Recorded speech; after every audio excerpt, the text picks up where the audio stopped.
Welp, it was ass. Astronomically cinema! Hello YouTube, I'm the Red Riot, and welcome to something a little different. I have never done a movie review on this channel dedicated to just video games, but this is a video game movie. I don't know why I did quotation marks. It is a video game movie, so I figured instead of doing an audience reaction, because that is just lazy work and I'm just stealing, clickbaiting for views and all that sort of thing. Yes, I know I just clickbaited all of you with a title and all of that, but what are you gonna do? I'm going to talk about the movie and my thoughts on Five Nights at Freddy's 2 as a whole. I have some notes that I've made right here, so let's just jump right in, and this is just gonna be me talking about the film, what I like, what I didn't like. By the way, this is going to be a spoiler review, so if you have not seen the Five Nights at Freddy's movie, you should go and watch that and then come back and watch this video. Please. Thank you. First off, the intro I thought was the best part of the movie. You have so many Easter eggs all around. You had a Candy the Cat arcade, which I think is just amazing. The developer of the game, I don't remember your name, but you must be very proud. And I don't know how you got the licensee right, or how Scott got it for a fan game to be included. I thought that's amazing. And someone mentioned that Pop Goes is there. I couldn't find it upon, looking at it again via YouTube videos. But anyway, so yeah, Easter eggs and all that. But let's talk about the main thing. So starting off, Vanessa apparently was William's partner in crime since the beginning. Probably since she came out of, I don't know, her mom's womb. She and William were just planning evil deeds, how to murder children. And that also gets me to a point. Because in the games, William became the man behind the slaughter because his child, the crying child, got bit by Fredbear. Does that happen in this universe? Or did something else make him become a killer? Or is he just a killer just because he's a Jack Hornet from Puss in Boots? He just likes to be bad, I don't know if there's an answer or not. That is not really important. Well, it is important, but that's not the main focus. Charlotte is the main story. Wow, that was brutal how she died. And just the way that the marionette just lifted her up in a Pietà style, that was amazing. And it was fitting because that moves on to what Charlotte does for the rest of the movie, because there's a saying, the last emotion you feel here on Earth is going to be the emotion you feel in the afterlife the most. So the last thing that Charlie felt was just a yell of anger because none of the parents wanted to help her out. And that is what goes on for her quest of revenge against all parents, which I'm going to get to later on. But let's just go on a little further down the line. But I thought that intro sequence was just amazing. Amazingly well done. So yeah, the movie kind of goes downhill from here, but in a good way. Because yes, it's camp and all that. I'm sure you've heard everybody say it's a movie for the fans. And as a fan, I can see that as a movie, Five Nights at Freddy's 2, it has its ups and downs. But as a movie for Five Nights at Freddy's fans, it's amazing. Oh, by the way, Newton Brothers, you killed it. Again, I like this intro so much better than the last movie, with the newspaper clippings and just have the Fazbear Entertainment just talk about how everything is swept under the rug. Everything is swept under the rug. We'll offer you condolences, and this was the child's fault, and all this sort of thing. We're bigger and better. It was foul play. Anything. Anyway, you gotta love Scott's writing when it comes to humor and all that. What I really liked about this film is that this was a shift from Mike to Vanessa. This whole movie mirrors what Mike went through in the first one, except it's now Vanessa. Mike in the first movie was coping with the loss of Garrett and tried to figure out ways how he can stop or let go, if you will. This is Vanessa, haunted by the sins of her father, hoping not to become the monster that her father was. But in the end, she kind of does. And throughout this film, her lies and manipulation and half-truth is what eventually Mike does to break up with her in the end of the film. Unlike Mike, who was able to fully forgive himself for what happened to Garrett, Vanessa is never going to escape the shadow of Springtrap, and that's... or Spring Bonnie, because he's not Springtrap. He does become Springtrap at the end of the episode. Speaking of the children of Afton, Mike, he was just mocking the whole time. That eyebrow raise, I don't know what was going on with the actor. Freddy'S something, but he definitely, I want to say he killed it as Mike. He was definitely good as like a villain-esque, which is interesting because, as we all know, Mike is the hero of the Five Nights at Freddy's games. So, obviously, well, I keep saying Mike. This is my goal. My goal is the Mogger, with just constantly having an eyebrow raise at all times. And my goal was the hero of the Five Nights at Freddy's games. So I don't know how they're going to portray him. Is he going to get scooped and all that? Gonna get decaying body? I don't know. That's probably the third movie, which I'm gonna talk about later on. I keep mentioning that Vanessa can never escape the sins of her father because it's funny. Because this whole time that Vanessa was trying to calm down the puppet, she is a puppet of her own. I mentioned this before, but Vanessa can never escape her father, even after he has died. She's still just going to be his puppet, like William mentions in the dreams. So, yeah, she's just gonna be a puppet. She was a puppet, and at the end of the film, she becomes the puppet. Is actually foreshadowing in the 8-bit sequence intro. Elizabeth Lail's name is next to the puppet 8-bit screen, which is very clever. So, speaking of Vanessa's dreams and all that, Circus Baby! I did not expect to see her in this film at all, and as the biggest sister location enthusiast, that got a cheer out of me in the theater. The theater was pretty dead. There were like 20 people or so. There were laughs and all that happened. I think I was the only one that got jump scared and all that. But anyway, Circus Baby, what happened? And this isn't a bad thing, but like, what made William build her? Because unless there's the mysterious third child, Elizabeth, we do not know, like, what Circus Baby has done. Has Elizabeth already been scooped inside Circus Baby? Is she in there right now? Or is Vanessa this movie's equivalent of Elizabeth and something is going to happen to her? I don't think so. Now the more that I think about it, I wrote this down that that's a possible theory, but now the more I think about it, Circus Baby is just in a closet, so she's probably being hidden away because of something that happened to Elizabeth. But does Elizabeth exist in this universe? I don't know. Hopefully we get more answers out of that soon. The next thing that I have here written down is just... I love it when creators of franchises embrace memes. You know what I'm talking about, the horror in the Funko just distorted Freddy plushie. That got a laugh at me. That was really well done. So the next thing on the list, something that I didn't think was gonna talk about. The absolute star of this movie, Megan Fox as Toy Chica. All of us thought it was gonna be Matt Pat, maybe Kellen Goffer were gonna just be, you know, the real screen stealer. No, it was Toy Chica, and Megan Fox did a wonderful job as Toy Chica. Everybody kept saying that in Mortal Kombat, she kept having a robotic voice. Never played Mortal Kombat, so I wouldn't know anything about that. But I thought her voice here, and I guess she did go for a robotic-esque voice, I thought it was wonderful. Even Toy Chica, when she squished the teacher and all that, who, I mean, nobody deserves to die, but you had it coming after your dick move with, Abby, so... Anyway, that was definitely a highlight of the film.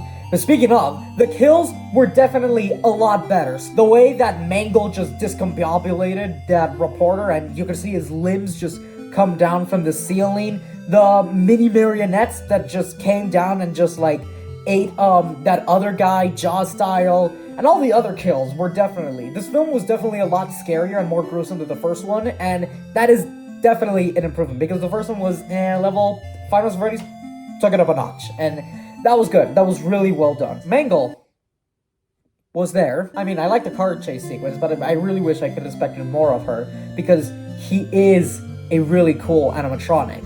Toy Freddy and Toy Bonnie. Now, when Toy Freddy's voice came out, honestly, that was like if Glamrock Freddy was a bad guy. I wasn't expecting the deep Of course, but I'm going to rip some heads from some bad people, Gregory. That was definitely a glam rock Freddy voice, which, honestly, I vibe. It's not the British, it's not my fault that my fingers are fat. And then Toy Bonnie. Matt Pat, kudos for not just doing your usual, hello internet, welcome to Game Theory. You went with what an actual voice actor does. You disguise your voice, you went for something like, my name is Bonnie. Can you be my friend? I would have never guessed that was Matt Pat. You guys did a well job with what you were given. I know Matt Pat and Toy Bonnie, we weren't really there. They each had like 2 lines or something. But Megan Fox, you did really good. And this is not just me, because I'm not one of those people who I'm not a furry. But, well, it's not even a furry. It's just metallic parts. I don't want to stick my dick into that thing because I'm sure it's just going to crumble up and then just, I'm not going to be able to have sex anymore. What? I have no idea how he went from discussing how great Megan Fox was in this movie to my wiener, just getting crunched up into gears. I say some weird stuff in this channel. The Corey Kenshin cameo was fun. Hopefully they got him to return in the next movie. And yeah, the beak thing, I guess it just pops up with Toy Chica. I don't know what it is, but there's that. But going back to something else that I said, what was the deal with those mini puppets? Never seen them in the games, and apparently they just showed up for that scene, and then just never showed up at all. I don't know what it is. It's like, oh, what is that alignment chart? No screen time, all the plot relevance. Well, not really plot relevance, but anyway. Moving on to the withered animatronics. I'm sure everybody can agree. People who love the movie, people who hated the movie. The withers needed more screen time. And that's saying something because I love the design of the withered. The whole scene in the FNAF 2 office, I thought it was just a little bit sloppy because, when Foxy was just looking at the night guard, it be the night guard style and all that sort of thing. Whenever he was going to slash him with his hook, it kept like going like this.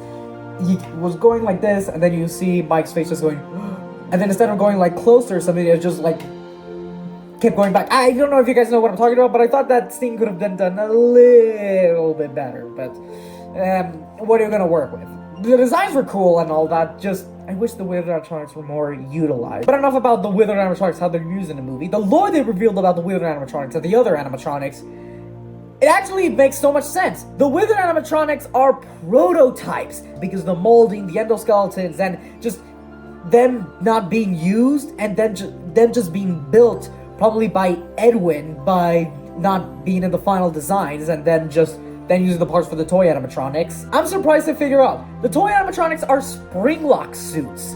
And I guess that might clear up something because that makes sense because since those animatronics are older, they would make sense that you could get inside them and you could do whatever you wanted with them. I mean, I know people have done whatever they wanted. I mean, the reason this film got delayed is because one of you stole the Toy Chica animatronic and there's still one out there and it's your fault that we're getting this now instead of October, so thank you.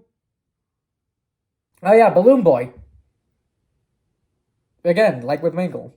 He was there. So yeah, that's basically all I have to talk about for like the first and second acts of the movie. So then for the third act of the movie, the final scene, it was not cringe. I thought it was done so well. Just the old animatronics just coming out and ripping the new ones to shreds. As soon as you hear Foxy's dum dum dum dum dum dum dum, you know that it's about to go down. And that was just amazing how everyone just came up and it wasn't cringe. That's the thing. It wasn't cringe. It was done so well that even when Toy Chica just comes up and just sells to Abby, you've been a bad girl, that you just know that Toy Chica's behind her and she's about to punch this fake chicken open. Well, she doesn't punch her, she just, again, rips her head off or rips her body off, and that was well done and all that. But another thing that went on for the final battle, when Michael is telling Vanessa,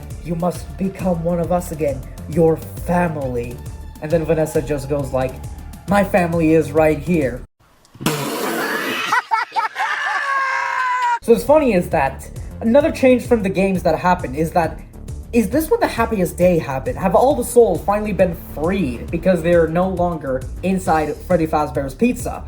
And I guess now they don't have a hold on William anymore, who's Springtrap. And what Garrett said to Mike, those words, I do not know, I don't remember clearly, but he said something along the lines of, I can't hold him anymore, it's up to you to stop him. So, does that mean that Garrett is Golden Freddy and that Ultimate Custom Night already happened? He kept torturing him while he was locked inside of the pizzeria, and now there is going to be no hell for William afterwards. He's already gone through that. I mean, I don't know, but I guess Garrett is this. I mean, I guess it already was established that he is Golden Freddy, because we saw in the first movie when the babysitter was killed that Golden Freddy and Garrett kept swapping back and forth between scenes. So I guess that just means that he's now the one he shouldn't have killed. But then again, going back to what I said, is the bite of the bite of A3. Did it already happen? Did it not? What got William to snap to become the Yellow Rabbit Killer? I don't know. Hopefully we'll get some answers in Five Nights at Freddy's 3. Anyway, and finally, the cliffhanger. I actually got a groan, not of disappointment, but like surprise, like, oh my gosh, they just ended it like that the puppet is now going to take control over Vanessa, which is funny that you say that the puppet is the antagonist, because again, she's more like a pseudo-tagonist in the games. She doesn't hate anyone, but they need to stay out of her way. And she was so filled with anger after nobody helped her. Like I said, that's the last emotion she felt, so that is the emotion that she feels now in the puppet, who is now just giving life, not in the sense of giving life of the souls of the children. She just gave life because she was controlling the Withered and the toy animatronics, but now she takes life in the sense of her possessing the girl from earlier, Abby, and then Vanessa. Who is Vanessa going to become? Vanny? Is her and Springtrap going to become this father-daughter duo of becoming the killers and being the antagonist? I don't know, but that happened, and I'm excited to see where it goes from there. And then you had the Living Tombstone playing "It's Been So Long" from the Five Nights at Freddy's 2. I definitely was happy about that inclusion. That's basically my thoughts of the Five Nights at Freddy's movie. I thought it was good. I don't know if I would say that it was better than the first one. Maybe not. I'm still debating. But again, it was a great movie for Five Nights at Freddy's fan. A movie for casual viewers and critics. You're not gonna like it. Like, I forced my mom and dad to watch the first movie because my mom has been avoiding it for a long time. And she even said, when we finished the movie, I didn't think it was all that bad. I was definitely harsh on it before I even saw it. This one, she's not gonna like it. So I'm not gonna force my mom to watch it. But Five Nights at Freddy's fans, we eating good today. Definitely, because we are competing against Wicked, Zootopia 2, and we're gonna be competing against Avatar. The fact that the film already made 3 times the budget just show how much love Five Nights at Freddy's has. If it was in a weekend where no major blockbuster was playing, it definitely would have made a lot more. But you're competing against major blockbusters right now, and the fact that you're already making stonks shows just how strong the Five Nights at Freddy's franchise is. Oh, and another thing, Markiplier, where are you? You were supposed to be the security guard in the first movie. You didn't show up for the second movie, even though you said that you probably would, even though I know you got married, and Iron Lung is coming out, so congratulations on both ends. You got nothing going on for the third movie. You have no excuse now. You better show up. Because I heard that Daco and, like, Fusion 7 Gamer were, like, in there somewhere, and Rosowski or something like that. They were in there somewhere in the, Faz Fest. I didn't see them. I'll have to, when the film arrives in digital, I'll have to see if they are there. But anyway, those are my thoughts for the Five Nights at Freddy's 2 movie. I really enjoyed it. I'm excited to see where the future of this franchise go. And hey, I needed to cover this, even though I don't usually do. I mean, I destroyed Golden Freddy mode in Five Nights at Freddy's 2. So it was only natural that someone who had just beaten one of the hardest modes in the sequel to Five Nights at Freddy's of the games had to go review the sequel of Five Nights at Freddy's of the movies. So thank you everybody so much for watching this lengthy review. Those were my 2 cents on the movie, and I liked it. Scott, thank you for making this movie, the director Emma Tammy as well, and to all the cast and the voice actors, editors, and to all and to all the people behind the scenes. Congratulations. You guys definitely delivered a very good sequel. So, I'll be seeing you guys when I see you guys. And as always, keep fighting the noblest of